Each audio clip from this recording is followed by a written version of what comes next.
As nossas saudações às amigas, aos amigos aqui presentes, a todos aqueles que nos acompanham pela tvsei.com, os nossos votos de paz. Hoje vamos falar um pouco a respeito da consciência, da conquista da consciência.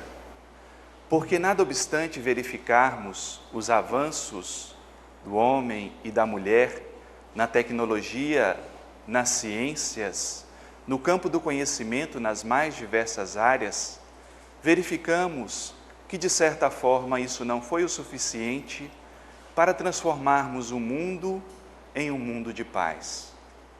Não foi o suficiente para sabermos lidar com as próprias forças da natureza. Não foi o suficiente para fazermos vir à tona todos os valores que nos tipificam, os valores da nossa própria alma. E esse avanço da consciência, quando o homem se descobre ao mesmo tempo superinteligente, provido de conhecimento, provido de valores, por outro lado percebemos que existe ainda uma grande carência moral. Então o homem trilha metade do caminho entre as feras e os deuses. É o que dirá Plotino, um filósofo que viveu 270 anos depois de Cristo, quando estabelece: a humanidade equilibra-se a meio caminho entre os deuses e as feras.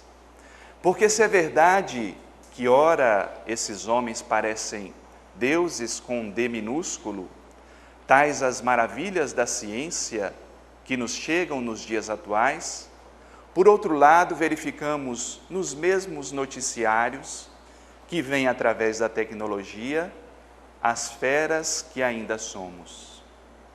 A violência campeia em nossos dias, a violência, a ferocidade campeia nas nossas cidades, nos nossos países. E nos damos conta que, nada obstante o grande avanço, ainda temos que domar muitas feras do nosso mundo íntimo. Ainda temos que avançar na escala evolutiva, nada obstante essas eras em que passamos entre as feras e agora entre os humanos, mas não sabemos ainda domar esses instintos, transformar essa nossa natureza, vivenciar o divino que somos nós. E Charles Darwin irá estabelecer: o homem pode ser desculpado por sentir orgulho de ter atingido o ápice da escala orgânica, embora não por esforço próprio. E o fato de ter galgado essa escala, em vez de ter sido originariamente posto na posição que ocupa, pode lhe dar esperanças de um destino ainda mais elevado no futuro distante. E Charles Darwin tinha muita propriedade para falar de evolução humana. Ele que estudou as espécies, ele que percebeu de certa forma uma escala evolutiva que seguia desde o reino animal até chegar ao homem. Ele que preencheu uma lacuna na ciência, de certa forma percebia intuitivamente: não nos deteremos na humanidade. Não nos deteremos no estado atual que nos encontramos. Seguiremos adiante. O nosso destino é mais elevado do que podemos supor. E isso, quando sintonizamos com os ensinamentos da doutrina espírita, fica muito mais fácil compreender. Porque nada obstante tenhamos vindo das feras, nas mais diversas eras que caminhamos, temos um destino angélico a cumprir, temos uma trajetória. E essa trajetória, de certa forma, vem sendo comprovada através da própria ciência. Os neurocientistas, neuropsicólogos, neurofisiologistas têm avançado na pesquisa do cérebro humano e descobriram que na nossa própria estrutura cerebral nós contemos toda essa trajetória evolutiva. É o que dirá o neurocientista norte-americano Paul MacLean.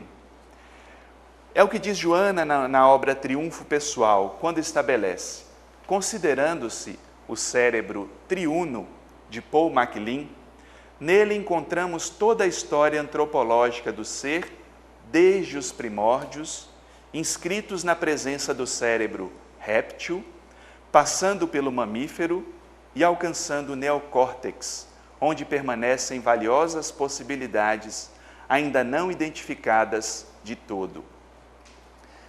E quando verificamos que a neurociência descobre que nós temos um cérebro triuno, ou seja, dividido em 3 partes, essa herança arqueológica da humanidade, que depois Carl Gustav Jung irá identificar no nosso inconsciente coletivo, está impressa em nosso ser, está gravada em nós mesmos. E se encontra gravada no cérebro, é porque no perispírito, naquele corpo espiritual, ela já vem impressa. E através de um mecanismo de sintonia, ela estabelece nas próprias células, na própria estruturação orgânica, toda a nossa trajetória da humanidade. E veremos como funcionam esses 3 cérebros em nós. O primeiro, diz Joana de Ângeles, seria o complexo R, ou cérebro réptil, responsável pelo comportamento agressivo, herança do primarismo animal, os rituais existenciais, a noção de espaço territorial, a formação do grupo social e sua hierarquia, estando presente nos primeiros répteis. Apareceu há cerca de 4 bilhões de anos. Então imaginemos essa primeira camada do cérebro réptil sendo formada na essência do nosso ser. E é interessante perceber que os neurocientistas verificaram que esse cérebro réptil, ele é responsável pelas funções automáticas do nosso organismo. Por exemplo, quem aqui está pensando nos seus batimentos cardíacos? Ninguém. É um movimento que não passa pela consciência, a não ser que tenhamos alguma doença, estejamos atentos ao nosso batimento. Quem aqui está pensando em respirar? É um movimento automático efetuado pelo cérebro. Então, esses movimentos e uma série de outros movimentos ditos automáticos e comandados pelo tronco cerebral formam a primeira camada do nosso cérebro, o cérebro réptil. E como não passa pela luz da consciência, todos os nossos movimentos instintivos, impulsivos, de certa forma acionam essa área. Tudo que não passa pelo nosso sentimento de solidariedade, o que não passa por uma emoção superior, pode ser comparado à invasão desse cérebro réptil em nosso psiquismo. São os ditos animais de sangue frio. Matam com tremenda crueldade a nosso olhar, mas cumprem a função deles. É crueldade porque percebemos como tal o sentimento, mas para eles não há essa noção de valor entre eu e o outro. Então eles agem instintivamente. E se pararmos para pensar, quantos homens e mulheres agem como répteis ainda? Quantas vezes nós mesmos dizemos, fomos tomados de fúria, eu não estava em mim quando tomei aquela atitude. Ou seja, como se a consciência superior fosse apagada e nós retroagíssemos na história, na nossa própria história, e ativássemos essa parte do complexo réptil, do cérebro réptil. Mas a evolução não para por aí e segue adiante no chamado cérebro mamífero. Logo depois viria o cérebro mamífero, expresso pelo sistema límbico, com a inclusão da glândula pituitária, responsável por grande parte das emoções humanas, quais a área da afetividade, dos relacionamentos, do sentimento de compaixão e de piedade, da manutenção do grupo social e da organização gregária. Detalhe, essa evolução do cérebro mamífero se deu há não mais que 150 milhões de anos. Embora pareça muito para nós, para a história parece apenas um momento, quando essa segunda camada do cérebro foi sendo formada. Então verificamos nos animais esse treino inicial para as emoções superiores. Dirá Joana de Ângeles: quando a fera lambe os seus filhotes, é o treino para a futura mãe, milhões, bilhões de anos depois, acariciar o seu filho junto aos seus seios, acariciar junto ao peito, colocá-lo no colo, fazer um gesto de afeto. Então esses animais iriam treinando essa parte nossa para lidar com as emoções. Ainda não existe nos animais uma consciência de si, ainda não existe uma percepção de diferenciação dele com o mundo em que habita. Mesmo que nós tentemos acreditar que eles têm uma percepção mais profunda, principalmente aqueles que têm cães, assim o fazem. Quantos e quantos eu vejo chamando seus cães de filho? Minha sogra mesmo, eu posso falar dela, que ela se encontra em outro local. Minha sogra adora chamar a cachorrinha dela de minha filhinha. Oh, minha filhinha, mamãe vai sair, mas mamãe volta logo, viu? E ela diz que a filhinha dela responde. Claro que se trata de um gesto de carinho, os animais sentem o afeto, um gesto de abraço, o amor que lhes é dirigido, mas ainda não há uma percepção mais profunda. Lógico que esse psiquismo treina para as emoções superiores, mas ali se manifesta ainda o cérebro mamífero, essas glândulas que vão sendo formadas e que futuramente farão parte do nosso desenvolvimento, porque também eles não têm o mínimo pudor em nos morder, a filhinha dela morde ela também.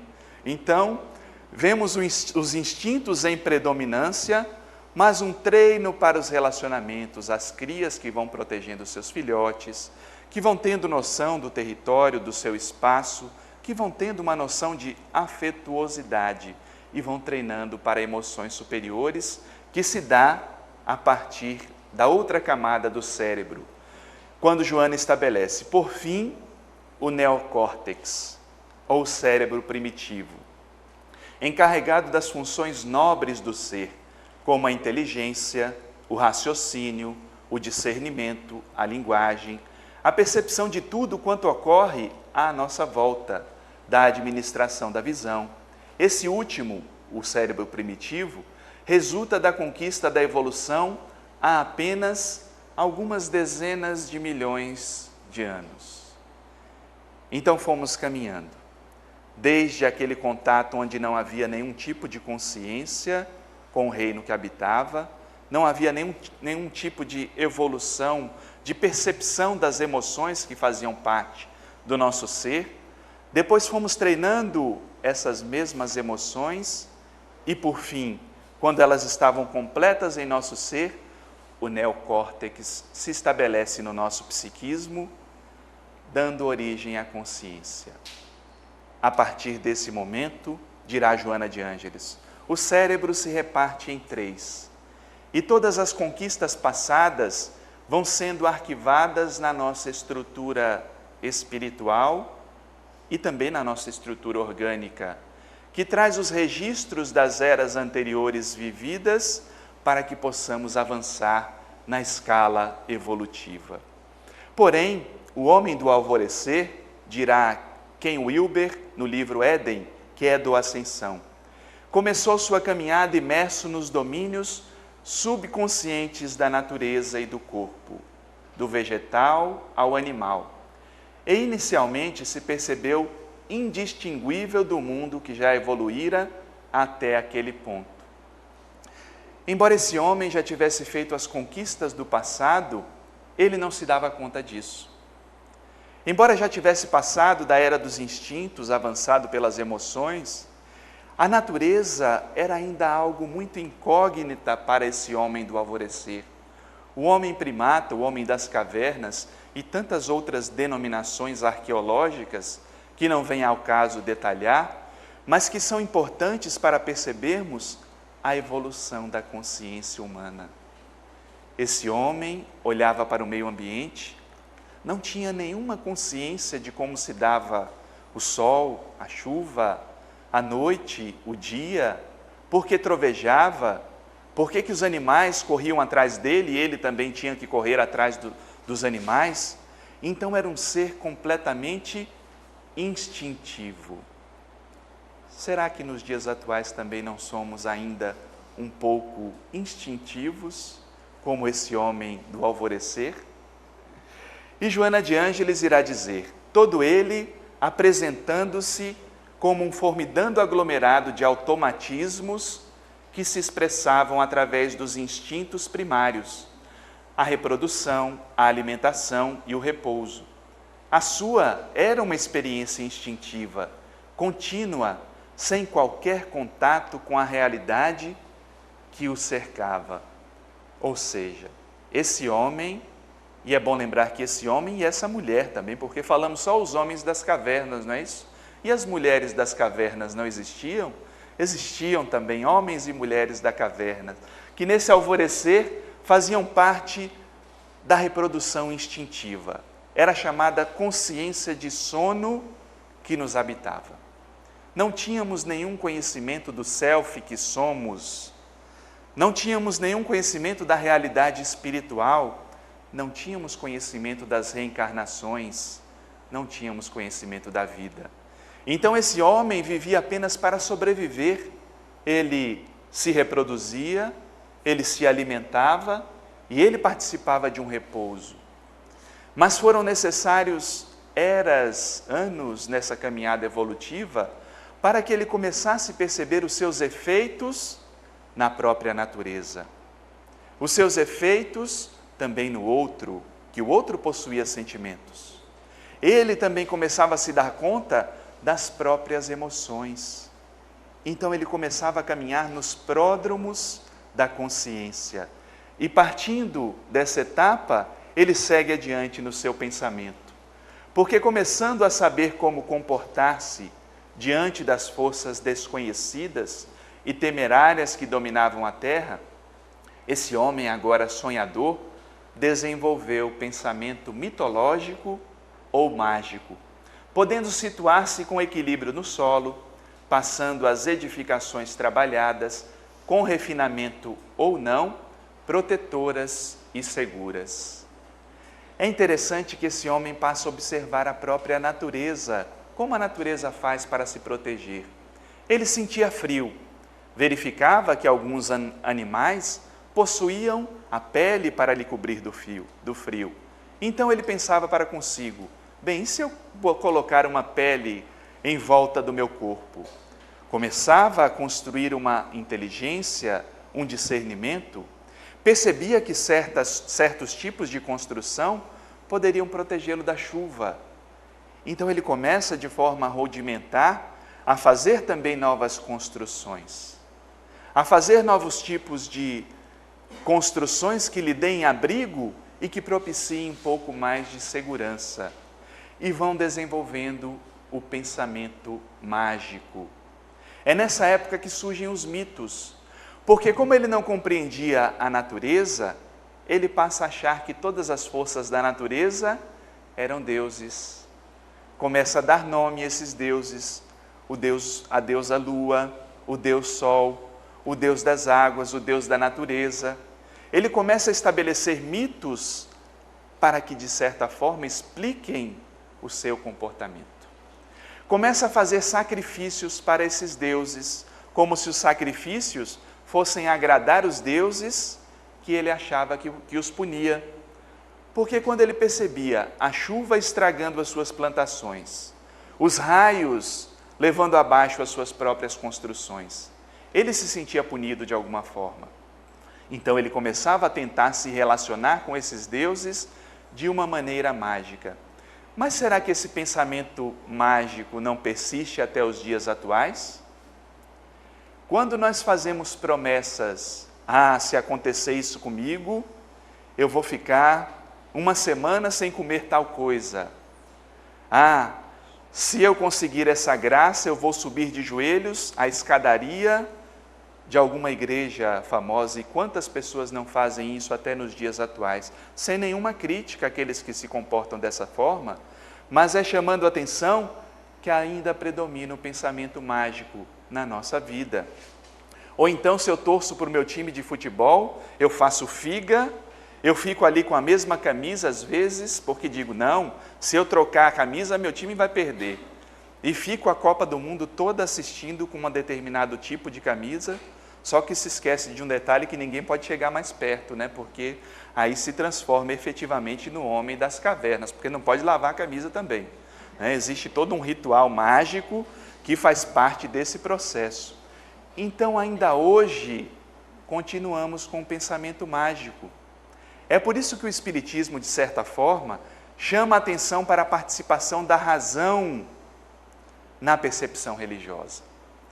Não que seja uma religião extremamente racional no sentido de que a fé não participe, não é isso.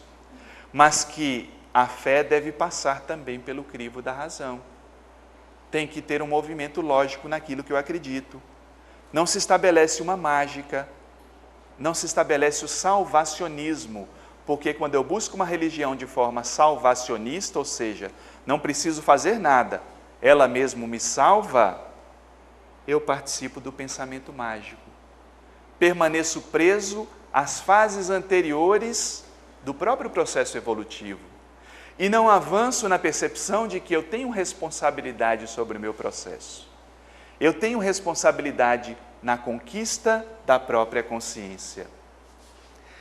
E Emmanuel, na excelente obra O Caminho da Luz, irá dizer o seguinte: os séculos correram o seu velário de experiências penosas sobre a fronte dessas criaturas, de braços alongados e de pelos densos.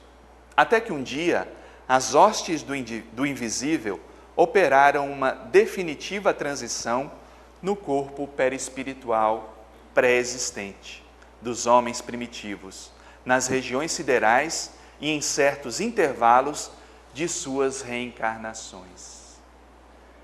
Quando Emmanuel traz essa consideração, ele quer dizer que essa evolução se dava tanto no plano físico da Terra, como também no plano espiritual.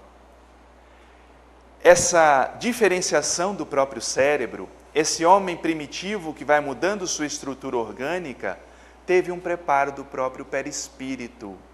É por isso que a ciência às vezes tem dificuldade de achar o elo que liga uma etapa a outra etapa da evolução, porque essa evolução se deu no plano espiritual. É aí que se complementa a chave segura para a evolução da consciência humana.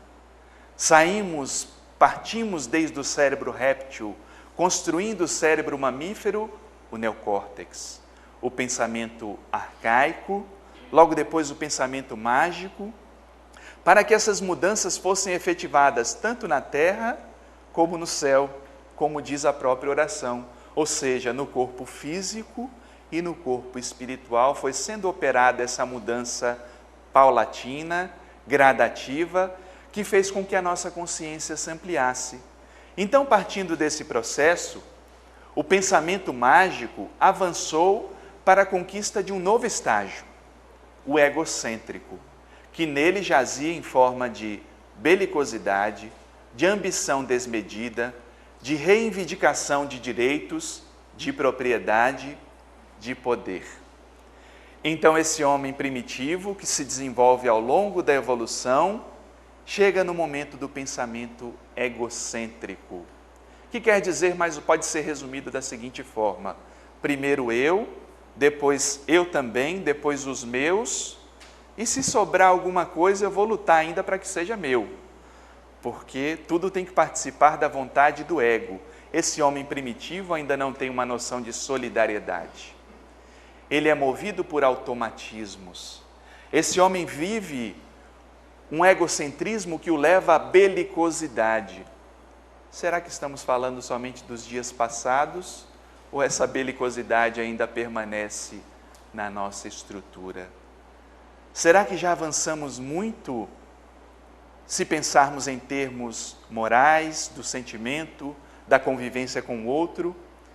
É certo que adquirimos um avanço enorme na nossa inteligência, lidando com os meios, lidando com o material, mas ainda há muito espaço a avançar nesse egocentrismo, nessa belicosidade, nesse poder que domina a nossa essência. Porque Carl Gustav Jung tem uma frase muito interessante. Ele diz o seguinte: onde há poder, não existe amor. E aonde o poder se estabelece, ele domina de certa forma essa amorosidade que faz com que as relações se estabeleçam a partir do ego. Eu não olho o que o outro sente, eu não percebo que eu atinjo o outro também nas minhas atitudes, nas minhas intenções. Eu sempre penso em mim em primeiro lugar. É por isso que o Espiritismo também traz que o grande mal da humanidade, a grande chaga, é o egoísmo. Psicologicamente, é o homem preso nesse pensamento egocêntrico, que não dá um passo além da sua própria estrutura, que não olha ao seu redor para perceber que existe um movimento coletivo também que ele deve estar atento, que existe o outro também. Não que exista somente o outro, mas que o outro também participe desse processo e deva ser observado na interação. Porque senão o homem permanece preso a esse pensamento egocêntrico e nós vemos o resultado disso na atualidade. Nós vemos o resultado dessas nações de alta tecnologia que bombardeiam países somente por conta do poder econômico. E que outro nome dar a isso senão egocentrismo? E o pensamento racional, com mais dificuldade, passou a dirigir-lhe os atos, a ampliar-lhe o conhecimento, a fazê-lo melhor entender os mecanismos existenciais e as infinitas possibilidades de realização que se lhe encontram à disposição, dando lugar à ciência, à tecnologia, à informática, prolongando a existência orgânica e tornando-a menos aflitiva. Evoluímos, caminhamos, criamos a medicina para diminuir as nossas dores, diminuir os nossos males, mas porque o homem ainda permanece doente, mesmo que ele investigue as doenças, novas doenças surgirão. Esse homem que tem a mais alta tecnologia ainda não consegue dominar a natureza. E hoje vemos nações poderosas sob o jugo da natureza cruel. Cruel entre aspas. A natureza são as forças que participam do movimento da vida. Nós que devemos respeitá-las, entendê-las e tentar se adaptar da melhor forma possível, como já fizemos no processo evolutivo. Somente que, se nesse movimento da consciência, da percepção da vida, nós perdemos contato com a instância moral que somos, isso traz efeitos para a nossa existência. Isso exerce um efeito sobre nós mesmos. É por isso que cada evento que acontece no mundo, nós devemos refletir como se fossem nós mesmos.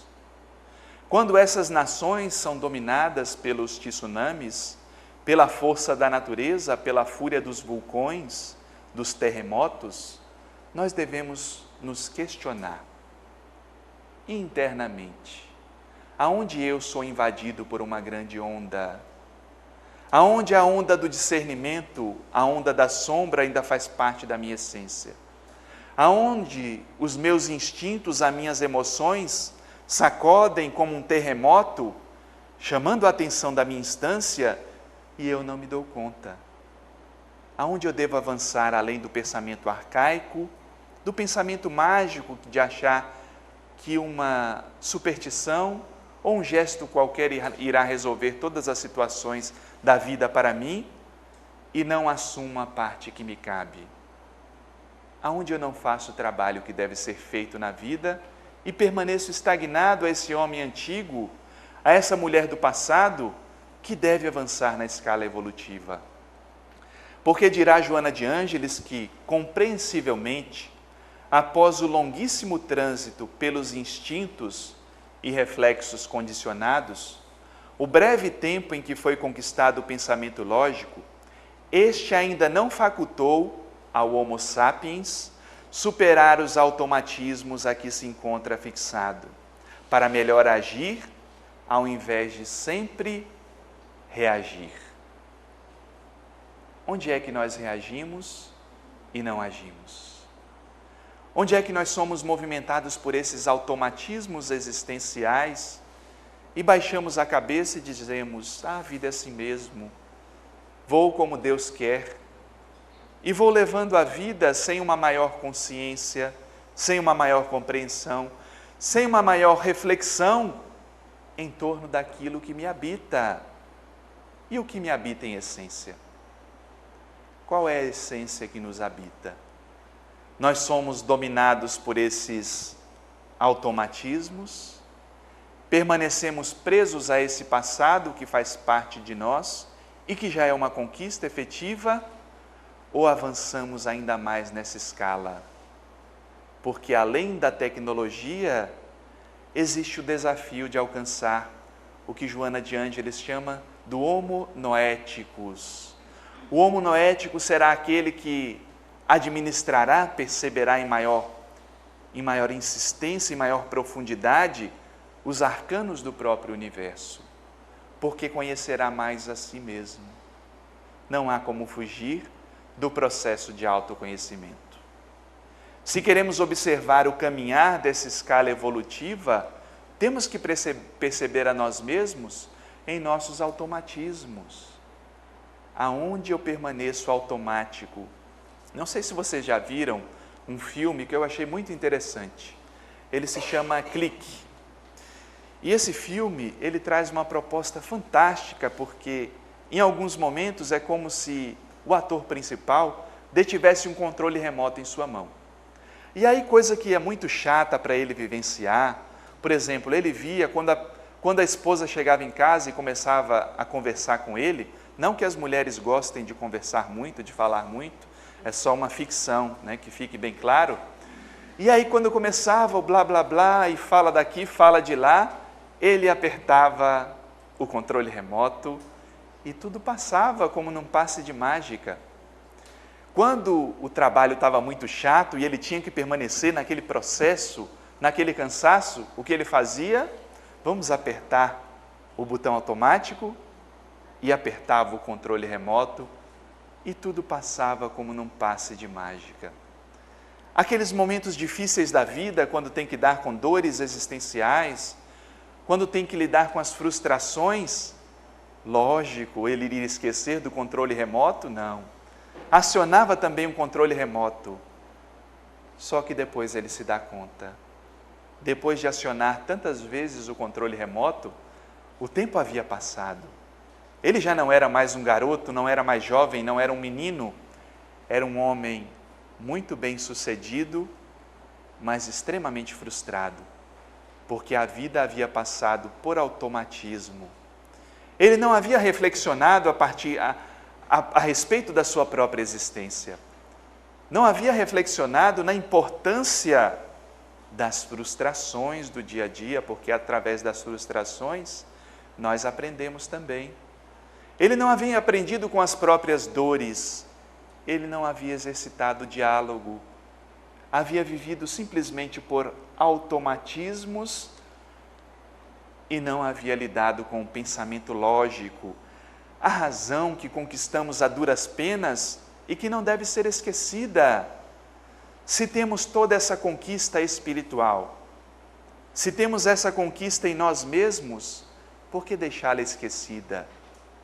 Não, temos que absorver, temos que trazer para perto de nós toda essa conquista da evolução e nos perguntar: qual é a atitude que meu eu superior pode tomar nesse instante? Qual é o tipo de comportamento que eu devo ter perante essa situação?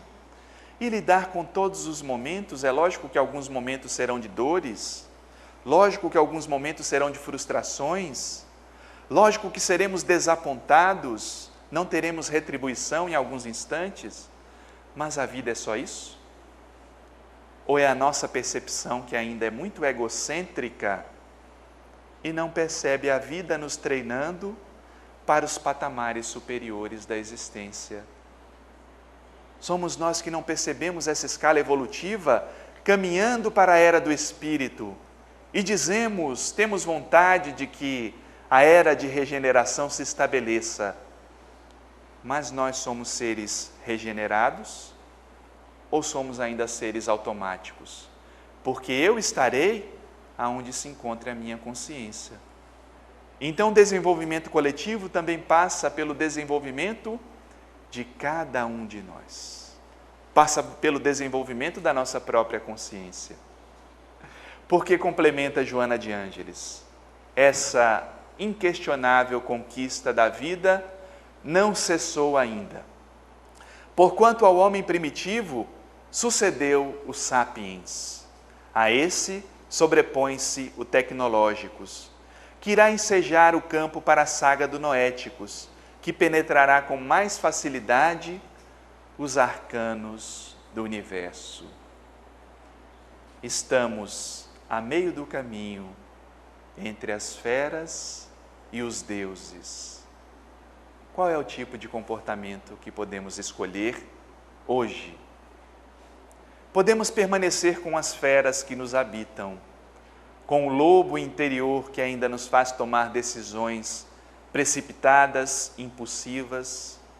Podemos permanecer belicosos, instintivos, violentos, porque a Terra é um planeta que abriga vários níveis de consciência, desde a consciência de sono até a consciência cósmica. Se já viveu na Terra um homem como Jesus, é porque também eu posso chegar até lá na escala evolutiva.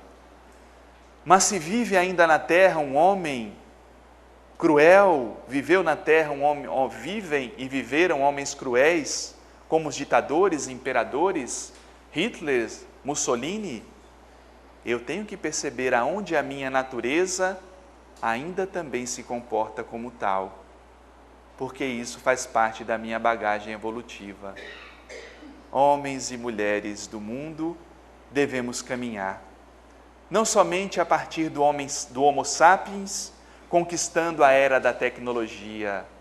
A era da tecnologia trouxe grandes avanços à humanidade, foi e é importantíssima para todos nós, mas não nos devemos tornar neuróticos com a tecnologia, porque, como já frisava Paulo, de que me bastará toda a ciência se eu não tiver amor? Paulo falava, de certa forma, desse desenvolvimento da inteligência que deve caminhar ao lado do sentimento, as duas polaridades da conquista humana. Então, esse meio do caminho entre as feras e os anjos é um grande desafio para todos nós.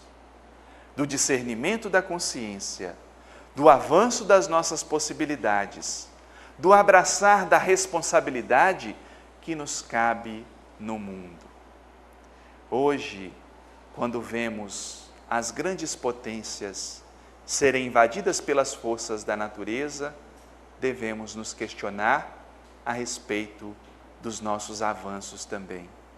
Não somente os avanços do ego, as conquistas de fora, mas perguntar, além dessas conquistas externas, tenho avançado na escala moral da vida? Como eu devo lidar com essas forças da natureza? Como devo lidar para respeitar essa mesma natureza, para que ela não precise se voltar contra mim? Enquanto eu pensava nesse tema, no dia de ontem, eu voltava dos meus exercícios matinais e fui tomado por uma chuva intensa.